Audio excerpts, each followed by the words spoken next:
Captain হিসেবে রাফিকে দারুণ পছন্দ করেছেন নায়ক শাকিব খান। তার নির্দেশনায় নতুন সিনেমার প্রস্তাব পেয়ে তাই বিলম্ব করেননি, সঙ্গে সঙ্গেই ইয়েস বলে দিয়েছেন। শীঘ্রই শুরু হবে নতুন সেই সিনেমার শুটিং। বাংলার মানুষ সেই সিনেমা উপভোগ করতে পারবেন ঈদে। নতুন সিনেমার নাম ঠিক হয়নি, তবে চিত্রনাট্যকারকে গল্প বুঝিয়ে দিয়েছেন পরিচালক রায়হান রাফি। এবারও তিনি দায়িত্ব দিয়েছেন তুফান ছবির চিত্রনাট্যকার আদনান আবিব খানকে। বড় পর্দার জন্য একেবারে নতুন এক গল্প তৈরি হতে হবে তার হাতে। ছবি প্রসঙ্গে জানতে চাইলে রায়হান রাফি বলেন, আমার কাজ সিনেমা বানানো, আমি সিনেমা বানাচ্ছি, তবে সেটা কবে কার সঙ্গে এখন বলতে পারছি না। শাকিব ভাই বড় তারকা, তার সঙ্গে ছবি কে না করতে চায়, আমিও করব। রায়হান রাফি একটি সূত্র নিশ্চিত করেছে যে ঈদুল আজহায় মুক্তি পাবে তার নতুন সিনেমা। সেটি হচ্ছে তুফানের চেয়ে বড় কাজ। দেশ বিদেশের কয়েকটি প্রযোজনা সংস্থা যুক্ত হয়েছে ছবিটির সঙ্গে।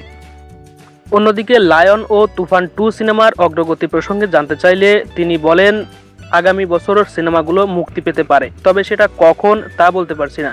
এর মধ্যে বেশ কয়েকটা কাজের ভিতর ঢুকে পড়েছি। সম্প্রতি মুক্তি পেয়েছে শাকিব খান অভিনীত সিনেমা দরদ। সাইকো থ্রিলারধর্মী এই ছবিতে শাকিবের বিপরীতে আছেন সোনাল চৌহান। এছাড়া ছবিতে অভিনয় করেছেন টলিউডের পায়েল সরকার, রাহুল দেব, ঢাকার এলিনা শাম্মী প্রমুখ।